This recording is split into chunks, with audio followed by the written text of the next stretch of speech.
საქართველოს ქვეყნის კათოლიკოს პატრიარქს ილიამ მეორეს დაემშვიდობა. Ერთ-ერთი სიტყვა ვერ გადმოსცემს იმ ტკივილს და იმავდროულად იმ საოცარ სიყვარულს, რომელსაც ერთდროულად განიცდიდნენ საქართველოს მოქალაქეები მისი უწმინდესობის გარდაცვალების გამო.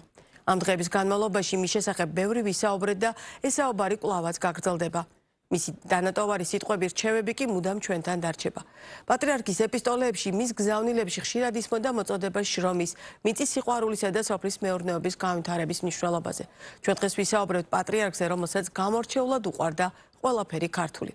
გადაცემის პირველი სტუმარია ბიზნესმენი ლაშა პაპაშვილი. მოგესალმებით, ძალიან დიდი მადლობა გადაცემაში სტუმრობისთვის. როგორი იყო თქვენთვის ლაშა პაპაშვილისთვის მისი უწმინდესობა? ფიქრობ, რომ მე ხორციელად მამა 2013-ში დავკარგე, პატრიარქი გავიცანი 2001-ში, 25 წელი შესრულდა წელს და რა ვიცი, ნამდვილი მამა იყო ჩემთვის, იყო მასწავლებელი, მან აბსოლუტურად შეცვალა ჩემი ცხოვრება, ჩემი სოფხედველობა, ჩემი წამსი, ყველაფერი შეცვალა და ეს სიტყვით თითქმის შეუძლებელია გადმოვცე როგორი გარდაქმნა ეს, როგორი მოტრიალება არის ღვთისკენ და ძალიან ბედნიერი ვარ, რომ მასთან ეს საშუალება მომეცა და ჩვენ ამ დღეებში ვიხილეთ ერთის მხრივ ძალიან დიდი ტკივილი ადამიანების მხრიდან და მეორის მხრივ ძალიან დიდი საოცარი სიყვარული ამ სტყვის პირდაპირ მნიშვნელობით მართლა წარმოუდგენელი ემოცია იყო ამ დღეების განმავლობაში რაც ხდებოდა სამების საკათედრო ტაძართან მისასვლელ გზაზე და გუში, როდესაც სამებიდან სიონში გადაასვენეს მისი უწმინდესობა. აი რა გრძნობა, რას უყურებდით და მანამდე რაც ხდებოდა და უშუალოდ თუნდაც იმ შეხვედრებს, რომელიც თქვენ ახსენეთ, რომელმაც შეგიცვალა ძალიან ბევრი რამ ცხოვრებაში, რა დაგვიტოვა პატრიარქ? უმთავრესი, რასაც გვასწავლინენ ქრისტიანობის დაწყებიდან, ანუ 2000 წელია, რაც ეს სწავლება ვრცელდება მსოფლიოში, დღემდე უმთავრესი რაც ამოსავალი არის და ვალდებულება ადამიანის აი ამაში გაგწაფა ჩვენ მოუწვდენესმა რომ სულიწმინდის ძიებაში ვიყოთ რომ განხრობის გზაზე ვიდგეთ ამაში იყო უდიდესი მასწავლებელი იგი და ყოველდღიური მისი ცხოვრება რო უკვირდები 24 საათი დღეში რამდენ უსაქმრობას მე თვითონ პირადად უსაქმრად ვარ ცუდ სიტყვას ვამბობ ზედმეტს მივირთმე და ამ ადამიანს რო უკვირდები და უკან მოვიხედე 9 წამლებით ხმამა მეტირებოდა რომ უყურებ რომ არაფერზეგეც არ ხარ დრო არც ერთ წუთი არ გაუფლანგია თავის ცხოვრების განმავლობაში ანუ 24 წლიდან ვამბობ რაც ბერად აღიქოს ალბათ მანამდეც რაც ჩვენ მისი ისტორია ვიცით არ იყო მის ცხოვრებაში წუთი წამი განსაკუთრებით ეს 50 წელი როცა რამეში გაფლანგა დრო და ამ გზაზე უკან დაიხია ან უკან გადაუხვია გზას ამიტომ უმთავრესი რომ ეს მადლი მოგვეპოვებინა ჩვენ ყველას ამაში იყო დიდი მამა და დიდი მასწავლებელი. რა ვაჩვენეთ ხალხმა აი ამ დღეების განმავლობაში პატრიარქს? პატრიარქს რაც ყველაზე მეტად სწავლდა ეს ნამდვილად მიიღო. მას უნდა ენახა გაერთიანებული ღვთის გზისკენ მიმავალი ქართველი ერი როგორც სალმონში წერია ნეტარი ერი რომელმაც ის გალობა უფლისა ხშირად ვთქვამ ჩემთვის პრივატულ საუბარში რომ ამას დიდი ბედნიერება ერისთვის არ არის რომ ჩვენ ღვთისკენ ვიყოთ მეტრიალებული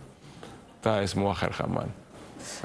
გარინდებული იყო მე როგორც ვიცი მე თვითონ არ ვდგარ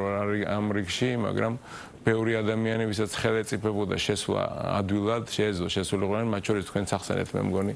რომ შეგეძლოთ შესვლა, მაგრამ მაინც რიგში დადექი და 8-9 საათი იდექით რიგში და დიდი მადლი მიიღეთ თუნდაც ამისა და ისეთი სიჩუმე, ისეთი ორგანიზებულობა, ისეთი სიყვარული სუფევდა, ისეთი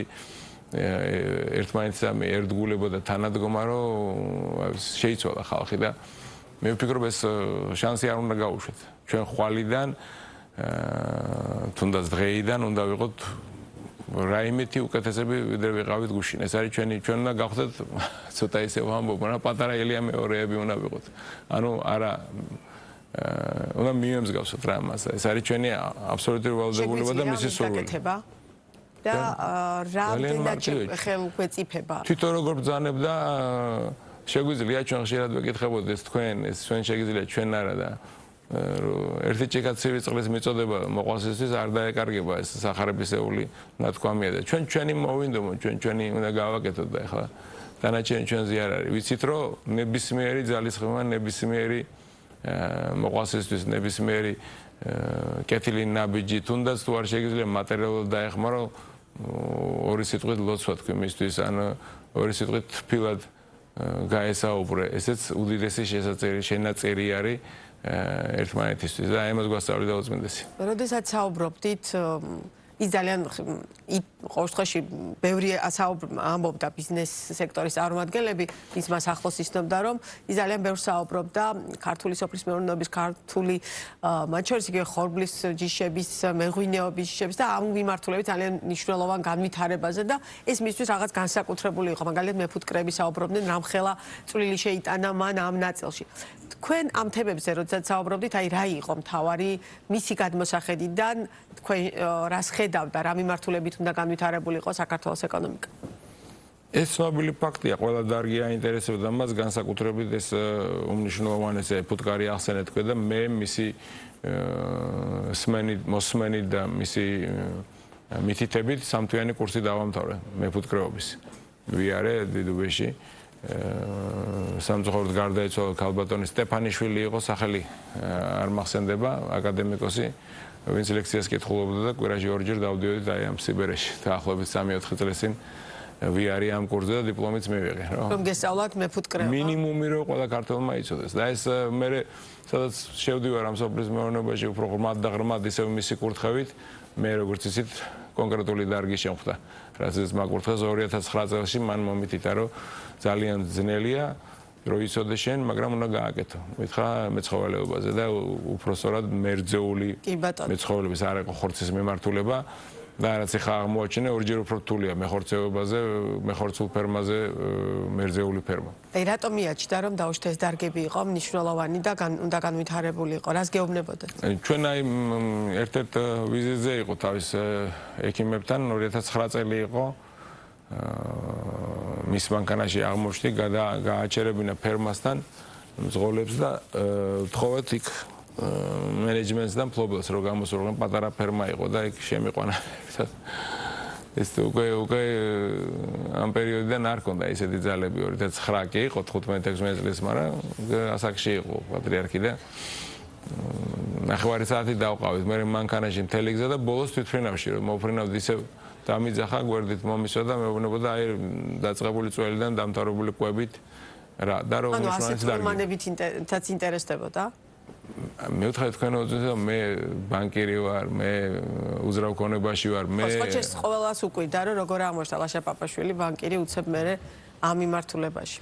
მისი კურთხევა იყო და მინდა ვთქვა რომ ეთყობა ესე აღმოარჩია რომ ჩემ ცხოვრებაში ეგეთ ყველას ვეუბნები ჩემ ახლობლებმა ეციან რომ ურთულესი ბიზნესი მათ შორის აი მისი სირთულე რო ვთქვა ჩვენ მივიბანკი მე ბანკ რესპუბლიკაში ვიყავი როცა კრედიტზე მივმართე ნუ მე რახან ინტერესი და კონფლიქტი იყო ცალკე იმითი შევდიოდი და ცალკე ბორდი განიხილავდა რახან დამფუძნებელიც ვიყავი და ჩეხი ვყავდა მაშინ უგესოსაიდე ჯენერალი მოსული იყო და რისკების უფროსს მათქვა რომ მე ვერ დაგაფინანსებ მეთქი რატო ბიჭო ხომ მიცნობ თან თქვენი ვარ და არა მე გავიზარდე ფერმაში ჩეხი იყო თვითონ 100 ძროხა ყავდა ჩვენ ოჯახში მე ვიცი და რამდენ სიზონელისთან არის ეს დაკავშირებული ვიციო და მე ამ რისკს ვერ ავიღებ საქართველოში თქვენ ჯერ განვითარებით ეტაპზე ხარო და მე ამ ყველაფერი გავიარე ამ 16-17 წლის განმავლობაში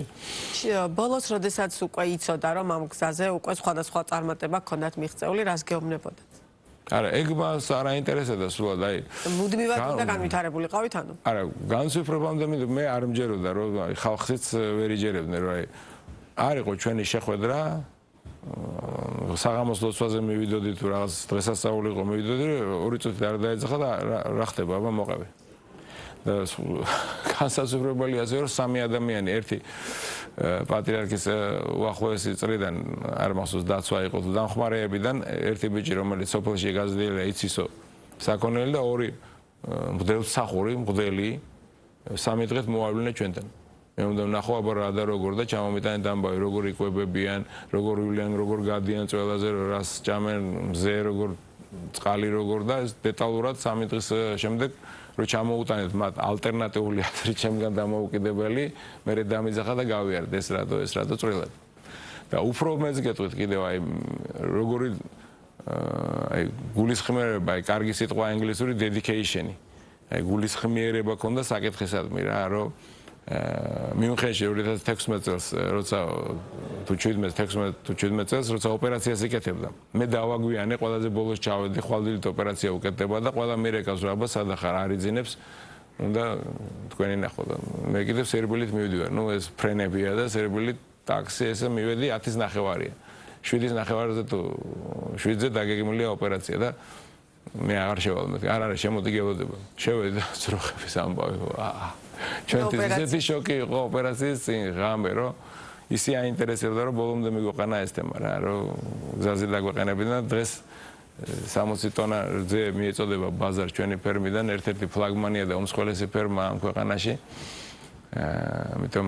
ცუდი ამბების გესმენიათ ალბათ რომ იყო გაავრცელე. ისეთი პიარი იყო რომ რაღაც ცუდ რაღაცებს ვაჭმევ ჩვენ თითქოს სასამართლო დავა. ყველაფერი ამის მიუხედავად მისი მუდმივი მხარდაჭერა იყო, ოღონ გააკეთა და უფრო საბოლოო და დამაგვირგვინებელი მისი ინტერესის და მისი გულისხმიერების ასევე ზოგჯერ შემიძლია თქვა ცუდი სიტყვა, მაგრამ სიჯიუტისა რომ იცოდა რომ ესე უნდა გაკეთდეს, იმას არაფრით არ დაგათმობინებდა, უნდა მიგეყვანა ბოლომდე შენ. ყველა არ იყო მისი სიტყვები არასოდეს იძულების ან რაღაცა, ისე მკაცრად დაფარულ ტონში სადაც სიმკაცრე იგრძნობოდა რომ ვერ გადაუხვევდი. ზოგჯერ გაცივდებოდა ხოლმე თუ ამე არ მოსწონდა. ისეთი სიტყვით, ისეთი სიყვარულით გეტყვა რომ ბოლომდე უნდა მიგეყვანა ეს თემა. ყველაზე სასწაული არის რომ ეხლა ჩავიხედე თქვენთან წამოსვლამდე რომ 6 მარტი ყოფილა 6 მარტს 17 მარტს გარდაიცვალა მეიცვალა ჩვენი უწმიდეს და 6 მარტს დამიძახა და ორი თემა იყო რა ეს თემა იყო რაზეც წინასწარ მითხრა მისმა უახლოესმა ხალხმა ვის ამერიკა და მომიწვიეს ამ გართულებული ირან-ამერიკა ისრაელის ომის თემებზე რა შეგვიძლია ჩვენ გავაკეთოთ ჩვენი ხელისუფლებისთვის რომ რა დახმარება აი ამ ძნელ პერიოდში ამაზე მითხარიო და ისევ ძროხა ისევ მოყევი ალბათ შეაჯამე ეხლა რა ხდება ეს არის 11 დღით ადრე ვიდრე მიიცვალა ჩვენი უწმიდესი ანუ ბოლომდე ეს თემები იყო მისთვის ძალიან მნიშვნელოვანი ნახევარი საათი ვისაუბრო მე თვითონ 2-3 კითხვა შეძლო რომ გაგვეგო უკვე ძნელად საუბრობდა მაგრამ მე ავიღე ამასგან რომ ხედავ ეს გესახებათ სოფლის მეურნეობის მიმართულებით კიდევ უფრო მეტის გაკეთება მათ შორის თქვენ ერთ-ერთ ამ ქვეყნის ალბათ ყველაზე ცნობილ ბიზნესმენს რა უნდა გააკეთოთ ან თქვენმა კოლეგებმა რომ ეს მიმართულება არა მარტო ბიზნესში ასე მნიშვნელოვანი იყო კიდევ უფრო სხვა მასშტაბზე ავიდეს ნახან თემა იყო თქვენი ახლა სოფელი თორე საერთოდ შეგვიძლია გამორიცხო ბიზნესი და სოფლის მეურნეობა და გაუთავებლად ვისაუბრო ჩემი 25 წლიანი გამოცდილება რავი იმდენი აზრი და იმდენი რამე გავიხსენი ამ დღეების განმავლობაში უბრალოდ ფანტასტიკური ცვლილებები მოახდინა ჩემში პირადად რომ ვფიქრობ კიდევ რა ვიყავი და როგორი გავხდი მე მგონია აი განუზომლად დიდი იყო რა მისი გავლენა ვინც კი შეხებაში იყო ვინც არ შეეხო იმას არაპირდაპირად მე ჩვენ ხო უყვებოდით მაგრამ ცოტათი მაინც რაღაცით გამორჩეულ ადამიანს ყველას პირადად იცნობდა და ყველას რაღაცა დაავალა მე საერთოდ იმითი რაც საოცრებით მოხდა ეკლესიაში რაღაცა მოხდა ჩემს ცხოვრებაში ეგეთი ახლა მაგას ვერ მოყვები მაგრამ მე ვფიქრობ რომ ამის უკან პატრიარქი იდგა რომ რაღაც ისეთი საჩუქარი მომივიდა როცა საერთოდ არ ვიყავი რწმენაში პირიქით ბოდიში, მაგრამ უნდა ვთქვა გულახდილად, რომ არ ვიყავი ეკლესიური და ზოგჯერ წინააღმდეგიც კი ვიყავ. ეს არის 2001 წლები. როგორ ჩემი მოქცევა როგორ მოხდა და როგორ მიმატრიალა, ამის უკან მისი ხელი იგრძნობოდა, რომ ჯერ კიდევ სანამ არ მიცნობდა. ისეთი საჩუქარი მომივიდა და დარწმუნებული რომ მაგისგან იყო. ეს იყო რაღაცა. ხუთი შეკვრა, ვერც ის ადამიანი ვიპოვე, ვერასოდეს მე ვინც მოიტანა, ეს ვინც გადმომცა ჩემს ამდვინოსაც ვეკითხები და არავინ არ იცი ლამაზად კარგად სუფთად ჩაცმული ადამიანი ქალბატონი იყო ვინც მოიტანა ესა რომ გავხსენი სამი ლოცვის წიგნი იყო რა ერთი და იგივე წიგნი და ტირაჟის რო ჩავხედე ვერც ის გამომცემლობა ვერსად ვერ ვიპოვე მე ვეძებდი და ტირაჟი 50 ეწერა ამ ლოცვის წიგს ეს იყო უბრალოდ ლოცვანი დილას აღამოს და ასე შემდეგ ყველას რაც აქვს სახში ოღონდ ლამაზ გაფორმებული სამი სხვადასხვა იმითი თავარი სათქმელი რა ქონდა მას თქვენი გადმოსახედიდან ქართველი ხალხისთვის მას როგორც თავშივე ვთქვი და დიდი მამებიც ასე გვასწავლიან, რომ ჩვენი შეგიძლია ადამიანმა დაკარგო ჯანმრთელობა, დაკარგო მეგობრები, დაკარგო სამსახური, დაკარგო შემოსავლები, სიმდიდრე, ყველაფერი, არ უნდა დაკარგოს სულიწმინდა. როგორ ყველა ვკითხავთ თქვენ მოწმენდა, აი მარცხენა გული ჯიბეში უნდა შეინახოთ და არავის დაუთროთ. იტყოდა. სულიწმინდის მადლი. ძალიან დიდი მადლობა, დაუსრულებად შეგვიძლია ამაზე საუბარი და წარმატებებს გისურვებთ, ისეთი ემოციით ყვებოდით ახლა, რომ კითხვებსაც რო არ საჭიროებს, ახლა ეს მონაყოლი ლაშა პაპაშვილი იყო ბიზნესმენი, ჩვენი პირდაპირ ეთერის სტუმარი და ჩვენ საუბრობდით პატრიარქის და მის ურთიერთობებზე.